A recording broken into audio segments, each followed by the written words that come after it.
हुँ।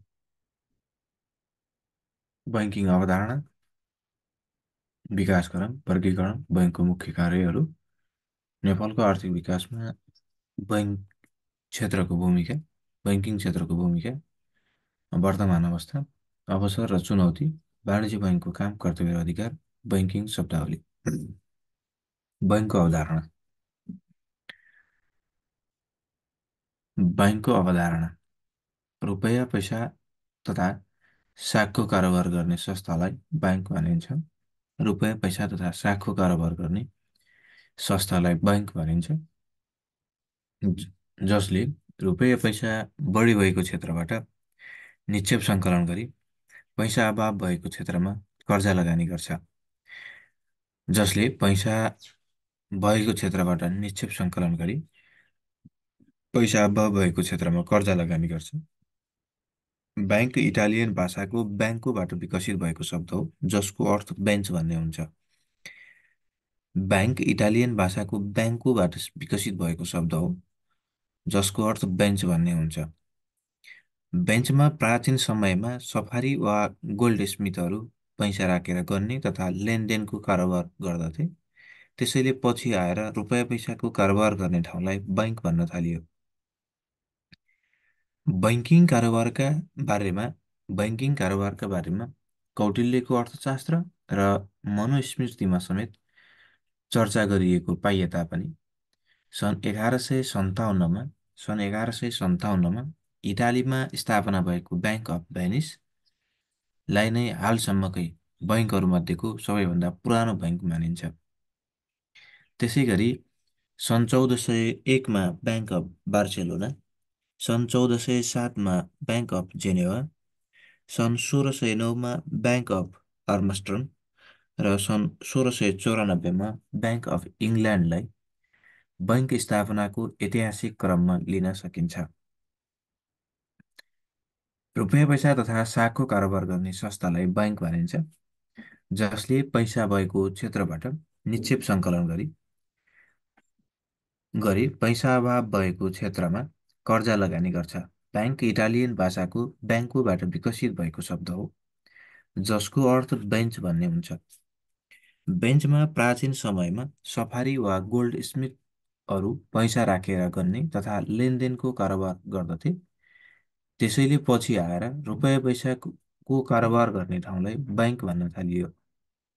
बैंकिङ कारोबारका बारेमा कौटिल्यको अर्थशास्त्र र मनुस्मृतिमा समेत चर्चा गरिएको पाइए तापनि सन् 1157मा इटालीमा स्थापना भएको ब्याङ्क अफ भेनिसलाई नै हालसम्मकै बैङ्कहरूमध्ये सबैभन्दा पुरानो बैङ्क मानिन्छ।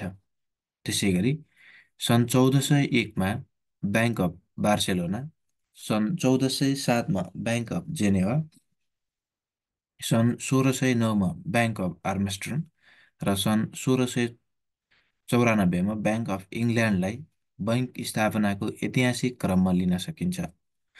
बैङ्क तथा वित्तीय संस्था सम्बन्धी ऐन 2073को दफा 2को हमा बैङ्क तथा वित्तीय संस्था सम्बन्धी ऐन 2073को दफा 2को हमा बैङ्क भन्नाले दफा 49को उपदफा 1 बमोजिमको दफा 49को उपदफा 1 बमोजिमको बैंकिङ तथा वित्तीय कारोबार गर्न स्थापना भएको सङ्गठित संस्था सम्झाउनुपर्छ। बैङ्क तथा वित्तीय संस्था सम्बन्धी ऐन 2073को दफा 2को हमा बैङ्क भन्नाले दफा 49को उपदफा 1 बमोजिमको बैंकिङ तथा वित्तीय कारोबार गर्न स्थापना भएको सङ्गठित संस्था सम्झाउनुपर्छ र सो शब्दले नेपालमा रहेका विदेशी बैङ्कको शाखा कार्यालय, नेपालमा रहेका विदेशी बैङ्कको शाखा कार्यालय, नेपालमा स्थापित बैङ्कले नेपाल बाहिर खोलेको शाखा कार्यालय तथा उपदफा दफा 49को उपदफा 5 बमोजिम कार्य गर्ने पूर्वाधार विकास बैङ्क र सोको शाखा कार्यालय समेतलाई जनाउँदछ भनी परिभाषित गरेको छ। बैङ्क तथा वित्तीय संस्था सम्बन्धी ऐन 2073को दफा 2को हमा बैङ्क भन्नाले दफा 49को उपदफा 1 बमोजिमको बैंकिङ तथा वित्तीय कारोबार गर्न स्थापना भएको सङ्गठित संस्था सम्झनुपर्छ र सो शब्दले नेपालमा रहेका विदेशी बैङ्कको शाखा कार्यालय, नेपालमा रहेका विदेशी बैङ्कको शाखा कार्यालय र नेपालमा स्थापित नेपालमा स्थापित बैङ्कले नेपाल बाहिर खोलेको शाखा कार्यालय तथा दफा 49 को उपदफा 5 बमोजिम कार्य गर्ने पूर्वाधार विकास बैङ्क र सोको शाखा कार्यालय समेतलाई जनाउँदछ भनी परिभाषित गरेको छ। बैङ्कले ग्राहकलाई प्रदान गर्ने सेवाहरूमा बैङ्कले ग्राहकलाई प्रदान गर्ने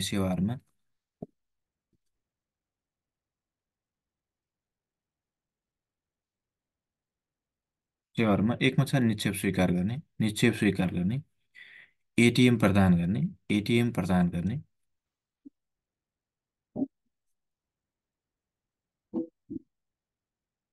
कर्जा प्रदान गर्ने निक्षेप स्वीकार गर्ने एटिएम प्रदान गर्ने कर्जा कर्जा कर्जा प्रदान गर्ने विदेशी मुद्राको विनिमय सम्बन्धी कार्य गर्ने मुद्राको विनिमय सम्बन्धी कार्य गर्ने लकरको व्यवस्था गर्ने लकरको व्यवस्था गर्ने छमा बैङ्क अधिविकर्षण गर्ने विप्रेषण गर्ने विप्रेषण सम्बन्धी कार्य गर्ने जमानत सम्बन्धी कार्य गर्ने व्यापारी बैङ्किङ सुविधा सम्बन्धी कार्य गर्ने एजेन्सी सम्बन्धी कार्य गर्ने वित्तीय सूचना उपलब्ध गराउने वित्तीय परामर्श उपलब्ध गराउने नगद व्यवस्थापन गर्ने पुँजी कर्जा उपलब्ध गराउने बिमा सेवाको उपलब्धता गराउने र अवकाश योजना गर्ने यी बैङ्कले गर्ने कार्यहरू भए। बैङ्कको कार्यकुशलतामा प्रभाव पार्ने तत्त्वहरू बैङ्कको कार्यकुशलतामा प्रभाव पार्ने तत्त्वहरूमा एकमा छ सेवा विस्तार दुईमा प्रतिस्पर्धा तिनमा कानुनी स्वायत्तता चारमा लागतमा वृद्धि ब्याज संवेदनशील ग्राहकहरू भौगोलिक व्यापकता बैङ्किङ विश्वव्यापीकरण सूचना प्रविधि औद्योगिकरण मुद्रास्फीति र बैङ्क नियमन बैङ्कको कार्यकुशलतामा प्रभाव पार्ने तत्त्वहरूमा सेवा विस्तार होइन सेवा विस्तार अ, प्रतिस्पर्धा कानुनी स्वायत्तता लागतमा वृद्धि ब्याज संवेदनशील ग्राहक भौगोलिक व्यापकता बैङ्किङ विश्वव्यापीकरण प्रविधि औद्योगिकरण मुद्रास्फीति र बैङ्किङ नियमन नेपालमा बैङ्किङ विकासक्रम नेपालको बैङ्किङ विकासक्रमलाई चार चरणमा विभाजन गरिएको छ जुन निम्न छ। कमा छ प्राचीन कालखण्ड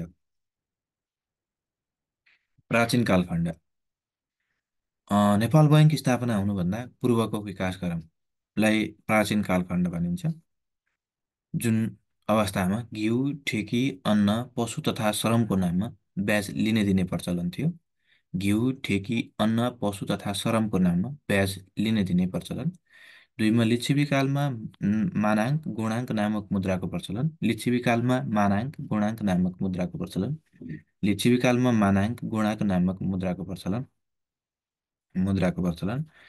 तिनमा मल्लकालमा जयप्रकाश मल्लले सुनको मुद्रा रत्न मल्लले तामाको मुद्रा महेन्द्र मल्लले चाँदीको सिक्का निष्कासन जयप्रकाश मल्लले सुनको मुद्रा रत्न मल्लले तामाको मुद्रा र महेन्द्र मल्लले चाँदीको सिक्का निष्कासन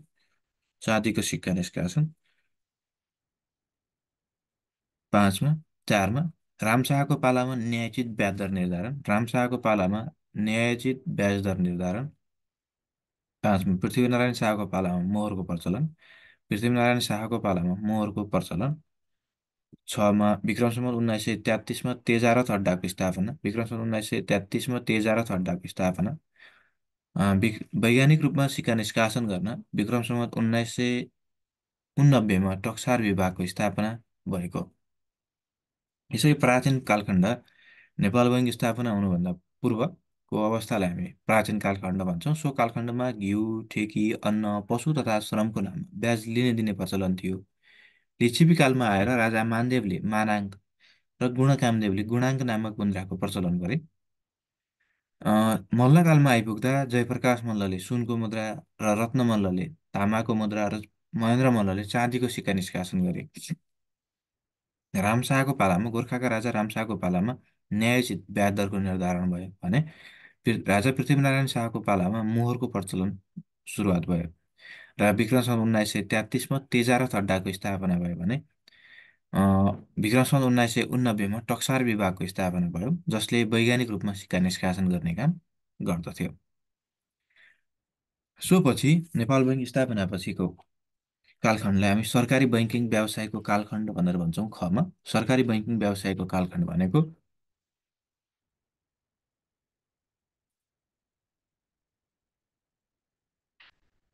नेपाल बैङ्क स्थापनादेखि 2040सम्मको अवधि अथवा विक्रम सन् 1994देखि विक्रम सन् 2040सम्मको अवधि।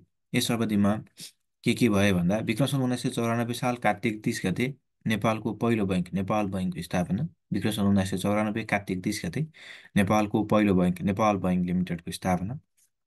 एक दुईमा विक्रम सन् 2013 विक्रम सन् 2013 वैशाख 14मा नेपाल राष्ट्र बैङ्कको स्थापना।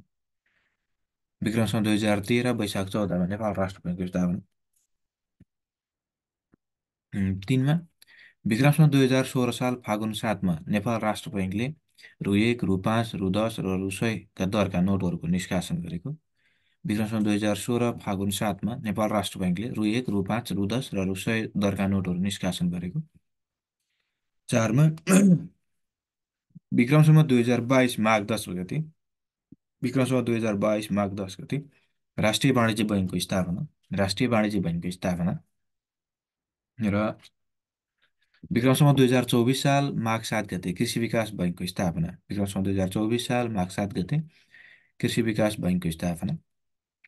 विक्रम सम्वत 2031मा वाणिज्य बैङ्क ऐन लागू र आर्थिक वर्ष 2037-38मा तत्कालीन श्री 5 को सरकारबाट आर्थिक उदारीकरण नीति पास गरी विदेशी लगानीबाट बैङ्किङ व्यवसाय स्थापना गर्न बाटो खुल्ला गरिएको। सरकारी बैङ्किङ व्यवसायको कालखण्डमा विक्रम सन् 1994देखि विक्रम सन् 2040सम्मको अवधिलाई हामी सरकारी बैङ्किङ व्यवसायको कालखण्ड भन्छौँ। यो कालखण्डमा विक्रम सन् 1994 साल कार्तिक 30 गते नेपालको पहिलो बैङ्क नेपाल बैङ्कको स्थापना। विक्रम सम्वत 2013 साल वैशाख 14 गते नेपाल राष्ट्र बैङ्कको स्थापना। विक्रम सम्वत 2013 साल वैशाख 14 गते नेपाल राष्ट्र बैङ्कको स्थापना। विक्रम सम्वत 2016 साल फागुन 7 गते रु 1, रु 5, रु 10 र रु 100का दरका नोटहरू नेपाल राष्ट्र बैङ्कबाट निष्कासन। विक्रम सम्वत 2022 साल माघ 10 गते राष्ट्रिय वाणिज्य बैङ्कको स्थापना। विक्रम सम्वत 2022 साल माघ 10 गते राष्ट्रिय वाणिज्य बैङ्कको स्थापना। विक्रम सम्वत 2024 माघ 7 गते कृषि विकास बैङ्कको स्थापना। विक्रम सम्वत 2024 माघ 7मा कृषि विकास बैङ्कको स्थापना। विक्रम सम्वत 2031मा वाणिज्य बैङ्क ऐन लागू। विक्रम सम्वत 2031मा वाणिज्य बैङ्क ऐन लागू। विक्रम सम्वत 2031मा वाणिज्य बैङ्क ऐन लागू र आर्थिक वर्ष 2037-38मा तत्कालीन श्री 5 को सरकारबाट आर्थिक वर्ष 2037-38मा तत्कालीन श्री 5 को सरकारबाट आर्थिक उदारीकरण नीति पास गरी विदेशी लगानीबाट बैङ्किङ व्यवसाय स्थापना गर्न बाटो खुल्ला गरिएको। तेस्रो छ बैङ्किङ व्यवसायमा उदारीकरणको कालखण्ड। बैङ्किङ व्यवसायमा उदारीकरणको कालखण्ड विक्रम सम्वत 2041देखि विक्रम सम्वत 2057सम्मको अवधिलाई हामी बैङ्किङ व्यवसायमा उदारीकरणको कालखण्ड भन्छौँ। आर्थिक उदारीकरणदेखि वित्तीय क्षेत्र सुधारसम्मको अवधि हो यो। यस अवधिमा विक्रम सम्वत 2041 असार 29 गते विक्रम सम्वत 2041 असार 29 गते नेपाल अरब बैङ्क हालको नबिल बैङ्कको स्थापना। विक्रम सम्वत 2042मा इन्डो स्विस बैङ्क लिमिटेडको स्थापना। विक्रम सम्वत 2042मा वित्त कम्पनी ऐन कार्यान्वयनमा। विक्रम सम्वत 2043मा नेपाल ग्रिनल्यान्ड बैङ्कको स्थापना। विक्रम सम्वत 2049मा ग्रामीण विकास बैङ्कको स्थापना। विक्रम सम्वत 2052मा विकास बैङ्क ऐन कार्यान्वयनमा। विक्रम सम्वत 2057मा सरकारद्वारा वित्तीय क्षेत्र सुधार रणनीति लागू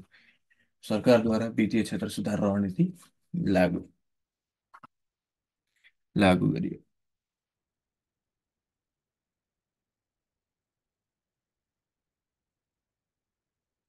3 वर्षीय गमा बैङ्किङ व्यवसाय उदारीकरणको कालखण्ड विक्रमसँग 2041देखि 2057सम्मको अवधिलाई हामी उदारीकरणको कालखण्ड भन्छौँ। यस कालखण्डमा विक्रमसँग 2041 साल असार 29 गते नेपाल अरब बैङ्क हालको नबिल बैङ्कको स्थापना, विक्रमसँग 2042मा Nepal great Nepal Indo Swiss बैङ्कको स्थापना, नेपाल इन्डो स्विज बैङ्कको स्थापना, विक्रमसँग 2042मै वित्त कम्पनी ऐन कार्यान्वयनमा,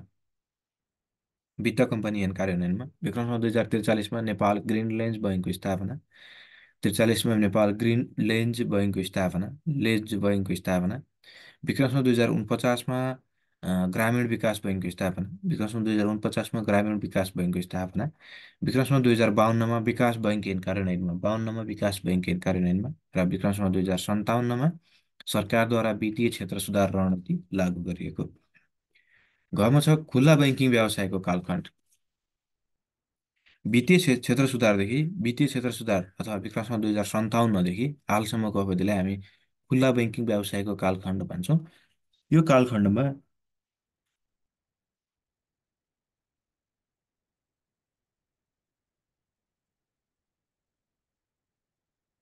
यो कालखण्डमा विक्रमसँग 2057मा नेपाल राष्ट्र बैङ्क ऐन 2058 जारी, विक्रमसँग 2058मा नेपाल राष्ट्र बैङ्क ऐन 2058 जारी, विक्रमसँग 2059मा मौद्रिक नीति जारी, विक्रमसँग 2059मा मौद्रिक नीति जारी, विक्रमसँग 2060मा नेपाल राष्ट्र बैङ्क बैङ्क तथा वित्तीय संस्था सम्बन्धी अध्यादेश जारी, विक्रमसँग 2060मा बैङ्क तथा वित्तीय संस्था सम्बन्धी अध्यादेश जारी। सो अध्यादेश पछाडि बैङ्क तथा वित्तीय संस्थाहरूलाई क, ख, ग र घ वर्गमा विभाजन, बैङ्क तथा वित्तीय संस्थाहरूलाई क, ख, ग र घ वर्गमा विभाजन। विक्रमसँग 2063मा बैङ्क तथा वित्तीय संस्था सम्बन्धी ऐन 2063 लागू र विक्रमसँग 2073मा बैङ्क तथा वित्तीय संस्था सम्बन्धी ऐन 2063 खारेज भई बैङ्क तथा वित्तीय संस्था सम्बन्धी ऐन 2073 लागू भई हाल कार्यान्वयनमा रहेको। विक्रमसँग 2075मा पूर्वाधार विकास बैङ्कको स्थापना, विक्रमसँग 2075मा पूर्वाधार विकास बैङ्कको स्थापना। यो पूर्वाधार विकास बैङ्कलाई बैङ्क तथा वित्तीय संस्थाको वर्गीकरण क, ख, ग, घ मा विभाजन गरिएको छैन, यसलाई छुट्टै राखिएको छैन पूर्वाधार विकास बैङ्क। सोपछि mobile banking, internet banking, ATM आदिको विकास भएको देखिन्छ। वित्तीय साक्षरता र वित्तीय समावेशीमा वृद्धि भएको देखिन्छ। वर्तमान अवस्थामा banking, anywhere any time banking, universal banking and digital banking आदि जस्ता अवधारणाका साथ गुणात्मक विकासमा उन्मुख छ। वर्तमान अवस्थामा banking, anywhere any time banking, universal banking and digital banking आदि जस्ता अवधारणाका साथ गुणात्मक विकास उन्मुख छ। तहगत बैङ्किङ प्रणाली बैङ्क तथा वित्तीय संस्था सम्बन्धी ऐन 2073को प्रावधान अनुसार वित्तीय कारोबार गर्ने बैङ्क तथा वित्तीय संस्थालाई देहाय अनुरूप वर्गीकरण गरिएको छ। बैङ्क तथा वित्तीय संस्था सम्बन्धी ऐन 2073को प्रावधान अनुसार वित्तीय कारोबार गर्ने बैङ्क तथा वित्तीय संस्थालाई देहायको अनुरूप वर्गीकरण गरिएको छ। एकमा छ क वर्ग अथवा वाणिज्य बैङ्कको चुक्ता पुँजी राष्ट्रिय स्तरको लागि 800 करोड हुनुपर्छ र यसको कारोबारको प्रकृति मूलतः व्यापारिक प्रयोजनका लागि कर्जा प्रवाह गर्ने, छोटो अवधिको निक्षेप सङ्कलन गरी छोटो अवधिको कर्जा प्रवाह गर्ने काम गर्छ। 2मा छ ख वर्ग अथवा विकास बैङ्क, चुक्ता पुँजीमा प्रादेशिक स्तरको लागि चुक्ता पुँजी 120 करोड हो भने राष्ट्रिय स्तरको लागि चुक्ता पुँजी 250 करोड हुनुपर्ने। कारोबारको प्रकृतिमा आर्थिक अवस्थाको विभिन्न क्षेत्रको विकासको लागि वित्तीय सेवा प्रदान गर्ने, साधारणतया लामो अवधिको निक्षेप सङ्कलन गरी सोही अवधिको कर्जा प्रवाह गर्ने। 3मा छ वित्त कम्पनी ग वर्ग अथवा वित्त कम्पनी, प्रादेशिक स्तरको लागि चुक्ता पुँजी 50 करोड हो भने राष्ट्रिय स्तरको लागि चुक्ता पुँजी 80 करोड। कारोबारको प्रकृतिमा उपभोक्ताको लागि उपभोक्ता कर्जा प्रवाह गर्ने, मध्यमकालीन तथा दीर्घकालीन निक्षेप सङ्कलन गरी सोही अवधिको कर्जा प्रवाह गर्ने। 4मा छ घ वर्ग अथवा लघु वित्त संस्था, प्रादेशिक स्तरको लागि चुक्ता पुँजी 2 करोड, प्रादेशिक स्तरको लागि चुक्ता पुँजी 2 करोड, राष्ट्रिय स्तरको लागि चुक्ता पुँजी 10 करोड, 10 करोड हुनुपर्ने। कारोबारको प्रकृतिमा विपन्न वर्गको गरिबी न्यूनीकरण गरी जीवनस्तर सुधार गर्न बिना धितो समूहको जमानीमा कर्जा प्रवाह गर्ने, यसले छोटो अवधिको कर्जा प्रवाह गर्ने गर्छ। र पाँचमा छ पूर्वाधार विकास बैङ्क। 20 यसको चुक्ता पुँजी 20 अर्ब हुने र पूर्वाधार विकास निर्माणका लागि कर्जा प्रवाह गर्ने। नेपालको आधुनिक बैङ्किङ विकासले अर्थतन्त्रमा पुर्याएको योगदानबारे चर्चा गर्नुहोस् भने नेपालको आधुनिक बैङ्किङ विकासले अर्थतन्त्रमा पुर्याएको योगदानबारे चर्चा गर्नुहोस् भने नेपालमा बैङ्किङ विकासले अर्थतन्त्रमा पुर्याएको सकारात्मक योगदानहरू देहायमा उल्लेख गरिएको छ। नेपाल बैङ्क लिमिटेड, राष्ट्रिय वाणिज्य बैङ्क, कृषि विकास बैङ्कले स्थापना कालदेखि नै सरकारका प्राथमिकताका क्षेत्र कृषि तथा उद्योगमा लगानी गरेर क्षेत्रगत विकासमा सहयोग गरेको।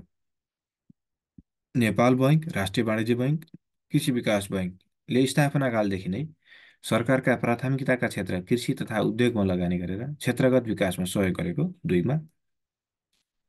अ, दुईमा बैङ्किङ क्षेत्रको उदारीकरणले स्वदेशी वा विदेशी निजी लगानी र प्रविधि वितरणाले ठुलो ठुलो विकासको वित्त अन्तर्पूर्तिमा सहयोग गरेको।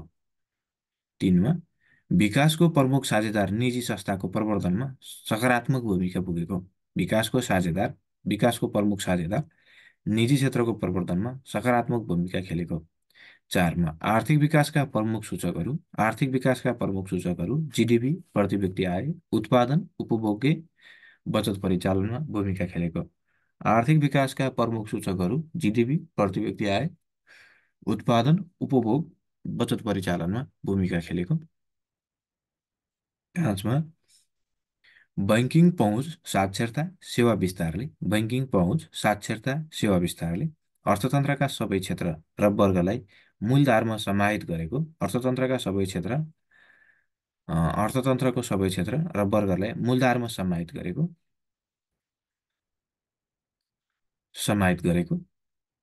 6मा छ स्वरोजगार, उद्यमशीलता, साना तथा मझौला क्षेत्रको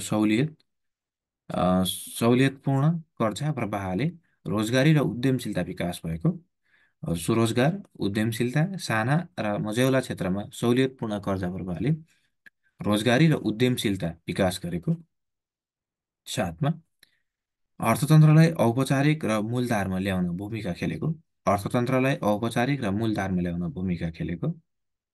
8मा सर्वसाधारणमा बचतको मितव्ययी परिचालनको व्यवहारमा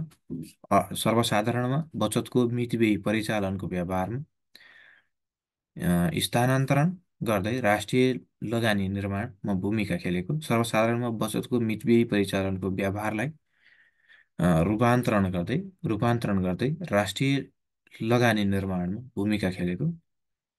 र 9मा सूचना प्रविधिको उच्चतम प्रयोगले द्रुत ब्याङ्किङ सेवामा प्रवाह गरेको। अन्तमा विश्वमा आएको नवीनतम प्रविधिहरू आत्मसात गर्दै सरकार र राष्ट्र बैङ्कको मार्गनिर्देशनमा अर्थतन्त्रको विकासमा सकारात्मक योगदान गरेको देखिन्छ भनेर लेख्न सक्छौँ। बैङ्किङ क्षेत्रको महत्त्वमा एकमा छ उद्योग, व्यापार, व्यवसाय र कृषिको विस्तार। दुईमा छ स्वदेशी र विदेशी लगानीको प्रवर्धन, स्वदेशी र विदेशी व्यापारको प्रवर्धन। 3मा बचत कार्यलाई प्रोत्साहन। 4मा छ पुँजी निर्माण वा साख सिर्जना। 5मा छ रकम तथा गरगहनाको सुरक्षा। 6मा छ लगानी स्वरूप पुँजी प्रवाह।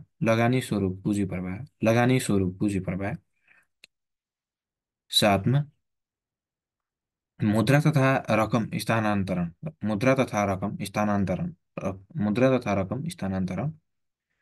8मा पुँजी निर्माण कार्य।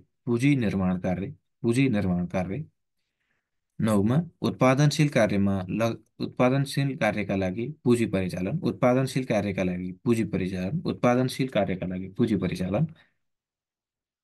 10मा आर्थिक क्रियाकलापको परिचालन। 11मा व्यावसायिकताको विकास गर्नु। 12मा सहकारिताको विकास गर्नु र 13मा लगानीका अवसरहरू सिर्जना गर्नु। 14मा गरिबी एवं न्यून आय भएका वर्गलाई उत्थान र विकासमा जोड दिनु। गरिब एवं न्यून आय भएका वर्गलाई उत्थान र विकासमा जोड दिनु। 15मा रोजगारीमा वृद्धि गर्नु। नेपालको आर्थिक विकासमा बैङ्किङ क्षेत्रको भूमिका वा महत्त्व। नेपालको योजनाबद्ध आर्थिक विकास विक्रमसम्म 2013 सालमा सुरु हुँदा नेपाल बैङ्क स्थापना भएको 2 दशक भएको र नेपाल राष्ट्र बैङ्कको स्थापनाको चरणमा थियो। नेपालको योजनाबद्ध आर्थिक विकास विक्रमसम्म 2013 सालमा हुँदा नेपाल बैङ्क स्थापना भएको 2 दशक भएको र नेपाल राष्ट्र बैङ्क स्थापनाको चरणमा थियो। तत्पश्चात हाल 15औं आवधिक योजनाले हाल 15औं योजना आवधिक हाल 15औं आवधिक योजनाको अन्तिम वर्षमा आइपुग्दा 112वटा विभिन्न बैङ्क तथा वित्तीय संस्थाका 11,567वटा शाखाहरू सञ्चालनमा छन्। हाल 15औं आवधिक योजनाको अन्तिम वर्षमा आइपुग्दा 112वटा विभिन्न बैङ्क तथा वित्तीय संस्थाका 11,567वटा शाखाहरू सञ्चालनमा छन्। बैङ्किङ क्षेत्रले नेपालको आर्थिक विकासमा देखाएको भूमिका खेलेको छ। एकमा छ सरकारले आवधिक योजना कार्यान्वयन गर्न सरकारको आवधिक योजना कार्यान्वयन गर्न प्रत्येक वर्ष बजेट मार्फत वित्त नीति जारी गर्छ। सरकारले आवधिक योजना कार्यान्वयन गर्न प्रत्येक वर्ष बजेट मार्फत वित्त नीति जारी गर्छ, जसका उद्देश्यहरू कार्यान्वयन गर्न मौद्रिक नीति मार्फत बैङ्कले लागू गर्दछ। मौद्रिक नीति मार्फत बैङ्कले लागू गर्दछ। 2मा सरकारको आर्थिक वृद्धि र विकासका लागि आवश्यक विकास अन्तर्पूर्ति बैङ्किङ क्षेत्र मार्फत आन्तरिक सार्वजनिक वित्त उठाउने गर्दछ। सरकारको आर्थिक वृद्धि र विकासका लागि आवश्यक विकास अन्तर्पूर्ति बैङ्किङ क्षेत्र मार्फत आन्तरिक सार्वजनिक वित्त उठाउने गर्दछ। 3मा आर्थिक विकासको प्रमुख संवाहक निजी क्षेत्रमा बैङ्किङ क्षेत्रका अधिकांश कर्जा प्रवाह गरेर पुँजी निर्माण र उत्पादकतामा सहयोग गर्दछ। आर्थिक विकासको प्रमुख संवाहक निजी क्षेत्रमा बैङ्किङ क्षेत्रका अधिकांश कर्जा प्रवाह गरेर पुँजी निर्माण र उत्पादकतामा सहयोग गर्दछ। 4मा सर्वसाधारण जनताको बचतको बानी विकास गराएर राष्ट्रिय लगानी र पुँजी निर्माणको क्षेत्रमा परिचालन गर्ने वित्तीय मध्यस्थकर्ता बैङ्किङ क्षेत्र हो। सर्वसाधारण जनताको बचतको बानी विकास गराउन राष्ट्रिय लगानी र पुँजी निर्माणको क्षेत्रमा परिचालन गर्ने वित्तीय मध्यस्थकर्ता बैङ्किङ क्षेत्र हो। 5मा आर्थिक विकासका आधारभूत जग शिक्षा र स्वास्थ्यमा कर्जाको माध्यमबाट बैङ्किङ क्षेत्रले लगानी गरेको छ।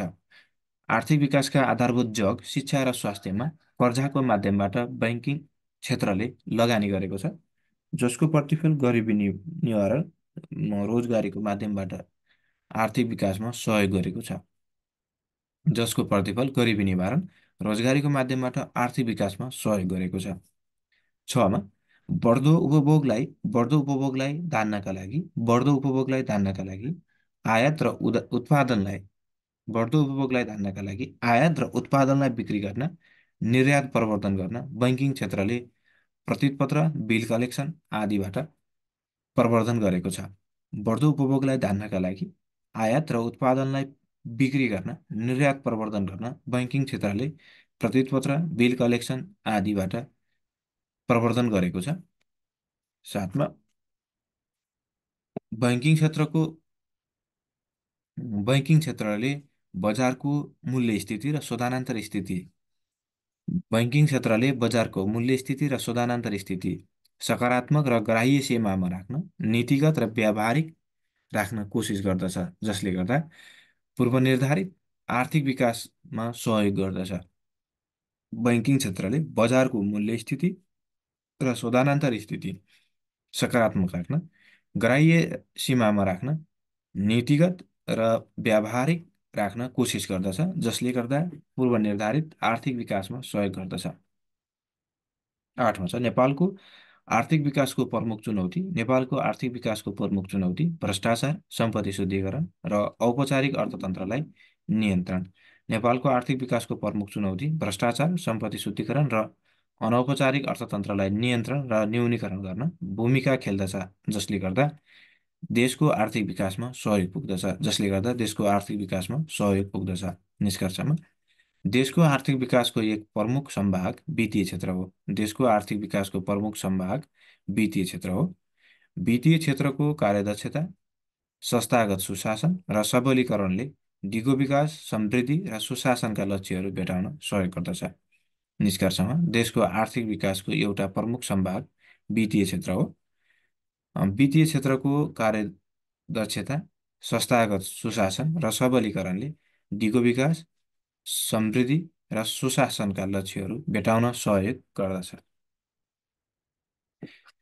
नेपालमा बैंक तथा वित्तीय संस्थाका अवसर र चुनौतीहरू। नेपालमा बैंक तथा वित्तीय संस्थाका अवसर र चुनौतीहरू। अवसरहरूमा नेपालमा बैंक तथा वित्तीय संस्थाका अवसरहरूमा सन् 1980को दशकबाट अवलम्बन गरिएको वित्तीय उदारीकरणबाट सन् 1980को दशकबाट अवलम्बन गरिएको वित्तीय उदारीकरणबाट बैंकिङ क्षेत्र खुल्ला र प्रतिस्पर्धी बनेको छ।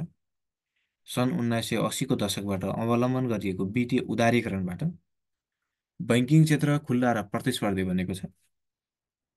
2मा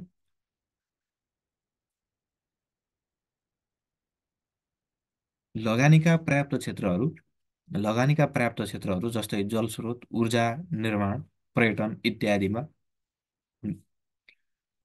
वृद्धि भएको छ। लगानीका पर्याप्त क्षेत्रहरू जस्तै जलस्रोत, ऊर्जा निर्माण, पर्यटन आदिमा विकास भएको छ। 3मा व्यापार वृद्धिसँगै बैङ्कहरूको गैर कोषमा आधारित कारोबार जस्तै प्रतिपत्र, बैङ्क जमानत आदिको कारोबारमा वृद्धि भई कमिसन आम्दानी वृद्धि भएको छ। व्यापार वृद्धिसँगै बैङ्कहरूको गैर कोषमा आधारित कारोबार जस्तै प्रतिपत्र, बैङ्क जमानत आदिको कारोबारमा वृद्धि भएको छ, वृद्धि भई कमिसन आम्दानी वृद्धि भएको छ। 3मा 4मा बैङ्कलाई ब्याज दर निर्धारण, कर्ता तथा लगानी व्यवस्थापनमा समेत स्वतन्त्रता प्रदान गरेकोले सुरक्षित लगानी गर्ने अवसर छ। बैङ्कहरूलाई ब्याज दर निर्धारण, कर्जा तथा लगानी व्यवस्थापनमा समेत स्वतन्त्रता प्रदान गरेकोले सुरक्षित लगानी गर्ने अवसर छ। 5मा वैदेशिक रेमिटान्सको आप्रवाहमा वृद्धि भएसँगै बैङ्कहरूमा उपलब्धता बढ्दै गएको छ। वैदेशिक रेमिटान्सको आप्रवाहमा वृद्धि भएसँगै बैङ्कहरूमा तरलता उपलब्धता बढ्दै गएको छ। वैदेशिक रेमिटान्सको आप्रवाहमा वृद्धि भएसँगै बैङ्कहरूमा तरलता उपलब्धता बढ्दै गएको छ। 6मा विभिन्न कानुनी र नीतिगत व्यवस्थाले वित्तीय संस्थाहरू एक आपसमा गाभिने एवं प्राप्ति गर्न सक्ने अवसर प्राप्त भएको छ। विभिन्न कानुनी र नीतिगत अवस्थाले वित्तीय संस्थाहरू एक आपसमा गाभिने एवं प्राप्ति गर्न सक्ने अवसर प्राप्त भएको छ। 7मा बैङ्क तथा वित्तीय संस्थाहरूको शाखा विस्तारले जनताको बैङ्किङ पहुँच र वित्तीय साक्षरता विस्तार गर्ने अवसर प्राप्त भएको छ। बैङ्क तथा वित्तीय संस्थाहरूको शाखा विस्तारले जनताको बैङ्किङ पहुँच तथा वित्तीय साक्षरता विस्तार गर्ने अवसर प्राप्त भएको छ। 8मा बैङ्किङ व्यवसायमा बासेल 3ले पहिचान गरेको जोखिमका अतिरिक्त बैङ्क अनुसारको अन्तर्निहित अन्य जोखिमहरू समेत पहिचान गरी सुधार गर्ने अवसर छ। बैङ्किङ व्यवसायमा बासेल 3ले पहिचान गरेको जोखिमका अतिरिक्त बैङ्क अनुसारको अन्तर्निहित जोखिमहरू समेत पहिचान गरी सुधार गर्ने अवसर छ। बैङ्किङ व्यवसायमा बासेल 3ले पहिचान गरेको जोखिमका अतिरिक्त बैङ्क अनुसारको अन्तर्निहित अन्य जोखिमहरू समेत पहिचान गरी सुधार गर्ने अवसर छ। नेपालका बैङ्क तथा वित्तीय संस्थाका समस्या अथवा चुनौतीहरूमा लगानीयोग्य रकमको अभाव, एकमा लगानीयोग्य रकमको अभाव, दुईमा अनुत्पादक मूलक क्षेत्रमा अनुत्पादक क्षेत्रमा अधिक लगानी, अनुत्पादक क्षेत्रमा अधिक लगानी, तिनमा कमजोर संस्थागत सुशासन, कमजोर संस्थागत सुशासन, चारमा विश्वसनीय लेखापरीक्षणको अभाव, विश्वसनीय लेखापरीक्षणको अभाव, पाँचमा कमजोर सम्पत्ति तथा दायित्व व्यवस्थापन, कमजोर सम्पत्ति तथा दायित्व व्यवस्थापन, छमा सहकारी संस्थाहरूको बढ्दो पहुँच, सहकारी संस्थाहरूको बढ्दो पहुँच, साथमा नियमन र सुपरिवेक्षणमा देखिएका समस्याहरू, नियमन तथा सुपरिवेक्षणमा देखिएका समस्याहरू, नियमन तथा सुपरिवेक्षणमा देखिएका समस्याहरू, आठमा उच्च स्तरीय प्रविधिको अभाव, उच्च स्तरीय प्रविधिको अभाव, उच्च स्तरीय प्रविधिको अभाव, उच्च स्तरीय प्रविधिको अभाव, र नौमा जलस्रोत, ऊर्जा, पर्यटन तथा कृषिमा अपेक्षित लगानी बढ्न नसक्नु,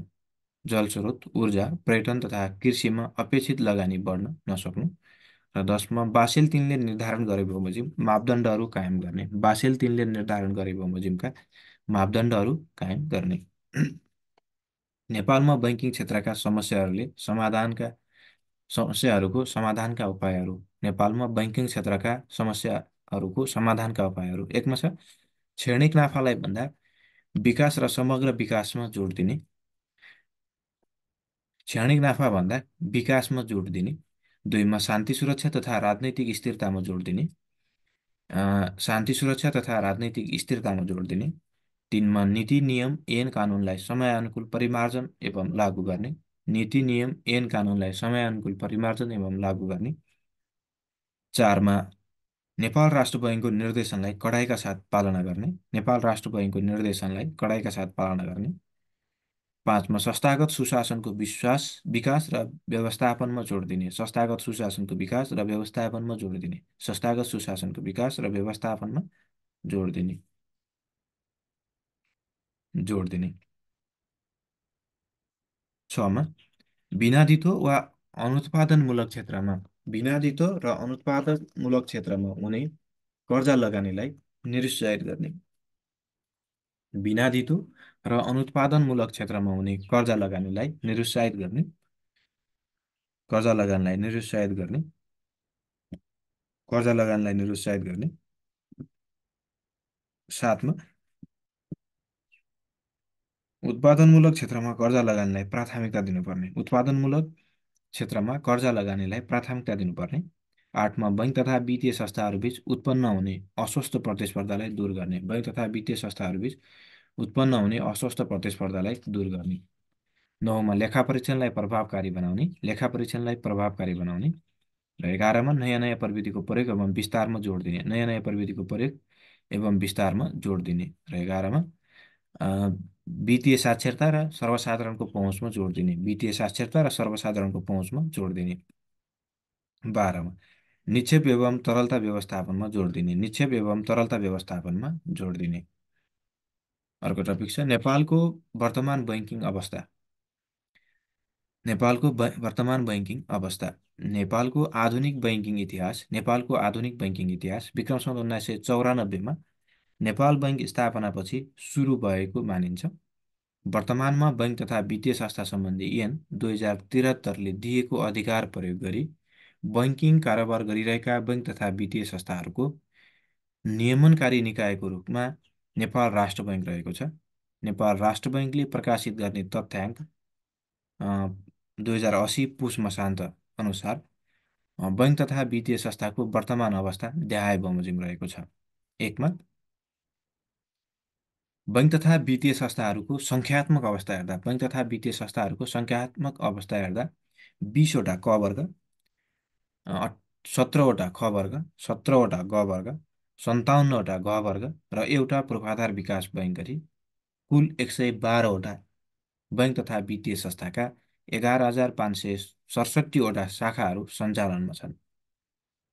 बैङ्क तथा वित्तीय संस्थाहरूको सङ्ख्यात्मक अवस्था हेर्दा 20वटा क वर्ग, 17वटा ख वर्ग, 17वटा ग वर्ग र 57वटा घ वर्ग र एउटा पूर्वाधार विकास बैङ्क गरी कुल 112वटा बैङ्क तथा वित्तीय संस्थाका 11,567वटा शाखाहरू सञ्चालनमा छन्। दुईमा देशभरका 753 स्थानीय तहमध्ये 752वटा स्थानीय तहमा वाणिज्य बैङ्कको उपस्थिति छ। 752वटा स्थानीय तहमा वाणिज्य बैङ्कको उपस्थिति छ। 3मा वाणिज्य बैङ्कको आधार दर 9.35%। वाणिज्य बैङ्कको आधार दर 9.35%, 9.35%। तथा निक्षेप 7.32%, निक्षेप औसत ब्याज दर 7.32% र कौजा भारित औसत ब्याज दर 11.38% रहेको छ। वाणिज्य बैङ्कको आधार दर 9.35% र निक्षेप तथा कर्जाको भारित औसत ब्याज दर क्रमशः 7.32% र 11.38% रहेको छ।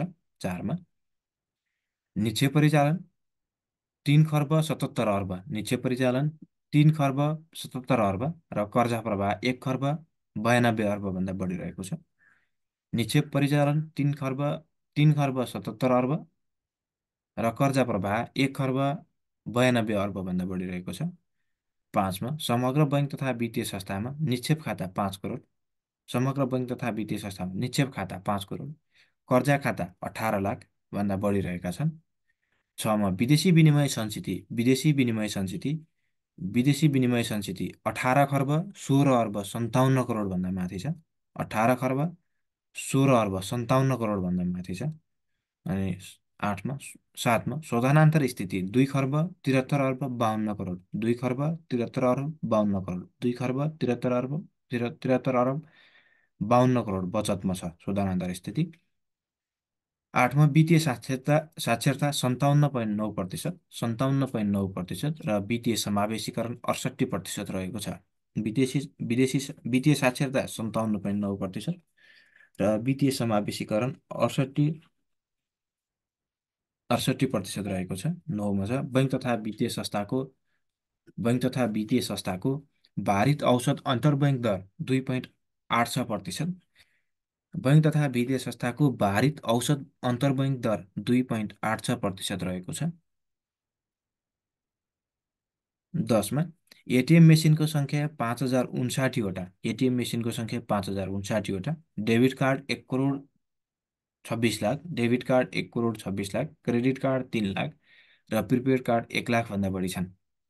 11मा आधुनिक बैङ्किङ प्रविधितर्फ मोबाइल बैङ्किङ प्रयोगकर्ता 2.2 करोड भन्दा बढी, 2.2 करोड भन्दा बढी र इन्टरनेट बैङ्किङ प्रयोगकर्ता 18.53 लाख भन्दा बढी रहेका छन्। अन्तमा नेपालमा बैङ्क तथा वित्तीय संस्थाको सङ्ख्यात्मक उपस्थिति राज्यको सबै क्षेत्रमा रहे तापनि गुणात्मक सेवा प्रवाहमा कमी रहेको देखिन्छ। त्यसैले अझै बैङ्किङ क्षेत्रमा प्रभावकारी नियम कानुनको निर्माण र कार्यान्वयन गर्दै बैङ्किङ सबलीकरणतर्फ राज्यले ध्यान दिए राष्ट्रको आर्थिक सबलीकरणमा अग्रसर हुनुपर्ने देखिन्छ भने। वाणिज्य बैङ्कको काम कर्तव्य र अधिकार।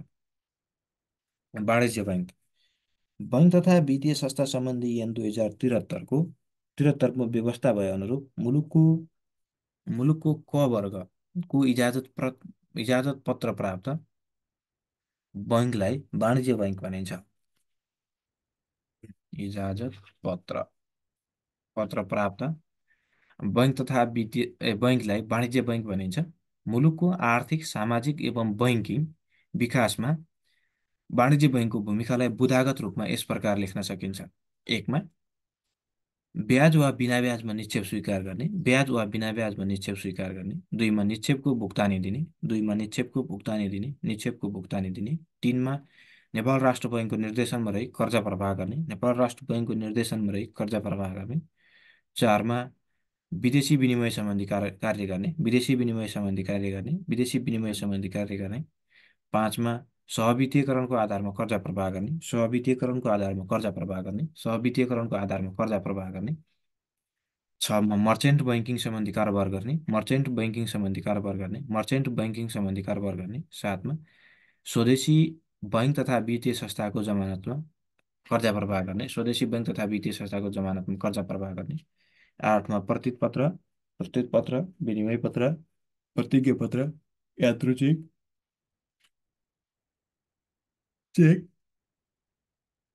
चेक, यात्रु चेक वा अन्य वित्तीय उपकरणहरू निष्कासन गर्ने, स्वीकार गर्ने।